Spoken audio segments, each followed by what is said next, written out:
What are the winning elements you need to be including in your cover letter? So the cover letter is usually the first thing an employer sees from you, and it is what is going to get them to actually even look at your CV. That's why it's so important to make sure you're including the right elements so that you're essentially selling yourself in the right way. And I have had clients who have been rejected multiple times by the same employer, and then when they do this to their cover letter, all of a sudden they get the interview and they get the job. So a cover letter, I know it might sound like a really boring document, but in fact, if it's boring to you, it's going to be boring to the employer because it is all about you. So we're gonna go through exactly what to include in your cover letter, how you're going to make it a more exciting document for employers to read, and that's what's going to get you those interviews and, of course, those high-paid job offers. So make sure you have subscribed if you want to get more branding advice like this for the new economy. And just in case it's your first time here, welcome. My name is Dahlia. I'm a career strategist. I help people get high-paid work that they love, and I've also been working as a communications consultant for the last 12 years for various international organizations like the UN, the European Commission, and some private companies as well. So let's dive in. What's the first element you need to have on your cover letter? Well, it's the header part before you even get to the main text. So that's your email, your contact info. Make sure it has your email address, your phone number, your name, obviously, and the date. Normally, I place that info about you on the top right-hand side, and then on just below that on the left, you can put the employer's information, so the name of the company, etc. And then the next thing you want to have is you want to have dear so-and-so. Now we get into the greeting. The greeting of your cover letter, or the salutation, is also really important because it's setting the tone for the rest of the letter. The best thing you can do is get an actual person's name. So you say, Dear John. I would stay away from writing to whom it may concern. I see a lot of people doing that. It's not incorrect to do so, but the problem when you write to whom it may concern is it's very formal. And you know what happens when you write in an overly formal way? You actually tune people out. They kind of feel like it's this official thing. It doesn't feel like it's written personally for them. So that's why I tend to avoid to whom it may concern. If you absolutely can't find a name to address this cover letter to, then what you can do is you can just write, Dear Hiring Manager. I find that works a little bit better than to whom it may concern, which is just, it's even less personal. Now, if you're saying, I would love to include the hiring manager's real name, but I have no idea how to figure out who to address it to. Well, this is where you need to do some research. There are different ways to do it. For example, you might want to look at just the job description on the website. Sometimes they have a focal point. They have a contact person there, and there you go. If they give a name, that's who you address it to. Or if it's been posted on LinkedIn, again, on LinkedIn, sometimes you can see who posted the job advert, and that might be the person who you write to. If you have an inside contact at the company, as hopefully you do, because it's so much better to be inside the hidden job market, then you would address it to that person, or you would ask your contact point who is actually hiring for this job. I'm writing my cover letter. Who should I address it to?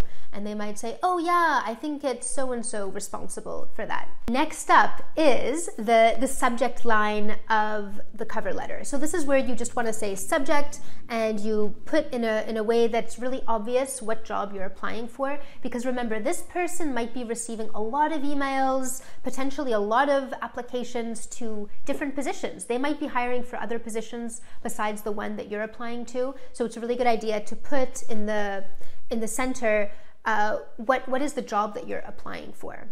Now you're ready to write the opening paragraph, which is one of the most important paragraphs on your cover letter.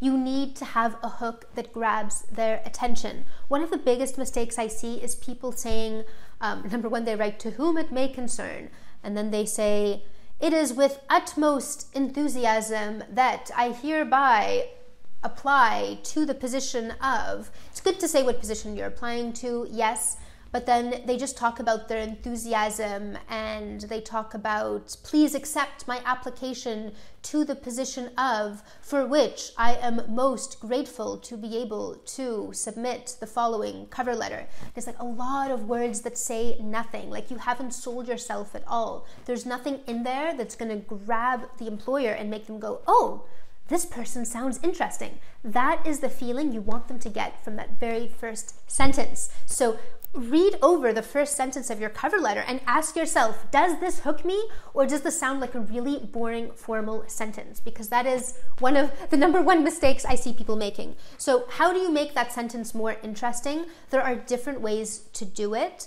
Again, it depends on what position you're applying to, and a different hook will work for different people. But sometimes you can hit on the biggest reasons that sell you. So maybe you've worked at some recognizable brands before, and you just know that when you name drop those places, the employer's going to read that and go, wow, okay, well then in that case you want to be doing the name dropping. Maybe you can't do the name dropping, but you have this very specific special experience that you know is going to impress them. So then mention those things. Just please make sure you're thinking from the perspective of the employer, and you're not name dropping things or adding things which are not necessarily going to be impressive to them, or which are not what they're looking for. And this is where you really want to avoid the cliche buzzwords. So again, when you write things like, as a detail-oriented, highly motivated individual, it is with utmost enthusiasm that I would like to apply. You're already getting bored listening to me right now, right? So what does that mean? Detail-oriented, highly motivated. Those types of cliche buzzwords have been so overused, they've lost their meaning. And when an employer reads those things, their eyes start glazing over. They don't know if it's true or if you're just trying to write that because you think that's what one is supposed to write in a cover letter. So make sure if you use any kind of those adjectives, make sure they're original, because the more original they are, the more believable they are as well. And otherwise you can try, there are all kinds of ways to do this. We can't cover them all in this video, but you can name drop if that's something that you know is going to grab attention. You can say, with my experience having worked, like for me, if I'm applying to an international organization, I might say, with my experience working in over 10 countries at all levels, from country level to or local level to country to regional and headquarters, global level, if I'm applying to something which is going to have to do with advocacy and donor relations, well, I'll mention having done X, Y, and Z, right? Anything that you know is going to grab their attention. That's what you want to have in the hook. So I know I've blabbered on quite a bit about the hook, but it's really important, and it's one of the main things people get wrong. And then it is also good in that opening paragraph to express your enthusiasm. However, once again, this is one of those elements a lot of people get wrong. So when you're talking about why you're applying, your why is actually, it's a really important element of your cover letter, and you should include it, but you want to have a real why most of the time. I think that most of the time, the real reason you're applying to that position is actually a good reason, and that's what you should tell them. So you want to think about your why, and that's another thing people get wrong, is that they apply to jobs that they don't actually genuinely want, right? And they go, well, of course I'm applying to the job. I need money. I need a job. But if that's your only why, then you need to do more deep diving. That's your first problem. That's why you're not in a happy career. That's why you're not in the job that you love, that pays extremely well, because high-paid specialists who are in careers, in jobs that they genuinely do love, they understand their why, they understand what drives them, they understand what their superpower is, what their specialty is. They're not just applying to jobs because they need a job. And so that's the first problem, right? Then it's not about your cover letter, it's actually about you and really getting that career clarity, figuring out what you want, which is gonna make that whole selling yourself process and branding process so much smoother, because you're not having to fake anything, you're not having to make up fake reasons. I'm just so passionate about, like my client Jaron, he did, to say like, I'm so passionate about buildings and construction when he could not care less. So yeah, okay, erase that part, that was a bit blah. So you just want to know your true why, like what actually is interesting to you about this job, about your company, and then express that in a very succinct way, because no, you have less than one sentence to express that. You don't have the entire cover letter to explain. So that's what you want to have in your opening paragraph, the hook that gets them wanting to read the rest, name drop, say something interesting, and then also express your why. Why are you even applying to this position? If you came across the job opening through a contact or something like that, you might also want to mention the contact or how you came across the job posting. If you just came across the job posting on a job board or, or on LinkedIn or whatever, it might not be worth mentioning. But if someone referred you to the job and said, hey, I think that this might be perfect for you, then it would be worth name dropping that person or explaining how you found that opening. You don't want to say, I was scrolling for jobs because I'm desperately looking for a new job and your posting came up and I thought I should apply. The next element you want to include after the opening is your experience. So you want to really sell yourself, show your achievements, show examples of the great things you've done, and show how you're going to deliver value to them. One of the best ways to structure this is actually with bullet points. That helps avoid that massive wall of text that nobody wants to have to read, and it also gives that that boom, boom, boom feeling when you're reading the cover letter that makes it flow and makes you look really organized as well. So what you could do, you don't have to do it this way, but I found that this format works especially well. So you can say, as a position, here's what I would immediately bring to the table. And then you have 3 to 4 bullet points using the keywords from the job description. So if they say they want someone with experience liaising with high-level donors, let's say. So the first bullet point would say experience liaising with high-level donors, and then you explain having worked with X Foundation for the past 8 years, I have personally handled blah, blah, blah, blah, blah, blah. And you give the specific example that proves that you indeed have that skill. So this is another really important thing. You don't just want to say, I've done it, I have all this experience, there you go, I've liaised with high-level donors, I've done this, I've done that, and not provided any proof. Think about a specific example that proves that you have that experience. And then the next thing is you want to make sure you've connected it back to them. That's why this format works well, because you're saying, here's what I would immediately bring to the table. You're giving them the things that they want, and then you're proving it. Whereas what people get wrong is that they write, here's my experience. I have 8 years experience doing this. I have experience being amazing. I have experience doing all this stuff. And so the employer has to sit there, and you're leaving the work to them to connect the dots between what you've done before and what you're going to do for them. Never make it up to the employer to connect the dots. You want to be connecting the dots for them, showing them, I'm going to do this for you, and here's the proof because I've done this before. But the focus is still on the future, what you're going to do for them, and not on your past. This is an issue especially for more experienced and older candidates, that I notice sometimes people focus too much on all the stuff they've done in the past, and then they end up actually getting outdated, which is such a shame because they have obviously tons of amazing experience, but they actually outdate themselves by focusing too much on their past experience, not enough on the future potential. Remember that hiring managers, they hire on potential and not on the past.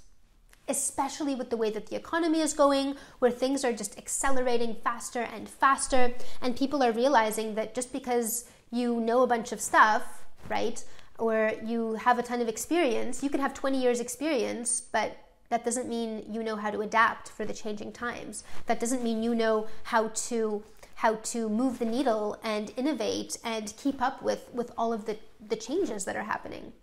Now it's time to write your closing paragraph. So this will be 1 paragraph or 2 where you sum up everything in your cover letter. This is also your chance, if you know that you're going to have a perceived weakness, you want to tackle that. So if you're doing a career change to a totally new sector, you know they're going to ask themselves, why is this person, like my client Jaren, why is this person who's been working in constructing why is this person who's been working in construction applying for a job to save refugees? That's a big jump. So this is where you explain how your weakness is actually a strength, or you explain why are you making this move, and how are your experiences from construction relevant to working with refugees, right? Like, you need to have that story clear, and you need to explain that. Again, don't leave it up to the employer to figure that out and connect the dots.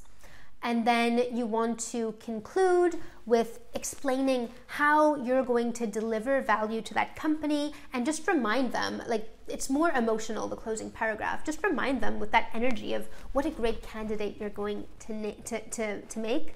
And then you want to wrap it all up with a call to action. So have them get in touch with you.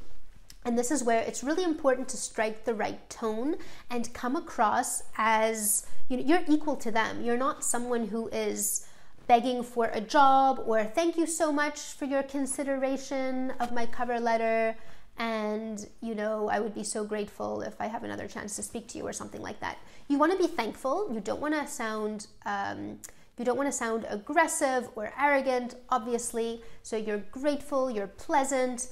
Thank you for your consideration, sure. Or thank you for taking the time to read this. But one thing that's really great to say, which sounds confident, is I look forward to having the opportunity to continue discussing how I can be of value to your team, or something like that. So you're looking forward to the opportunity. You're assuming that because you're so great and this is such a great cover letter, you're assuming, of course, they're going to want to talk more about your ideas that you're going to bring to the table. So that's something that you can do it for the closing paragraph.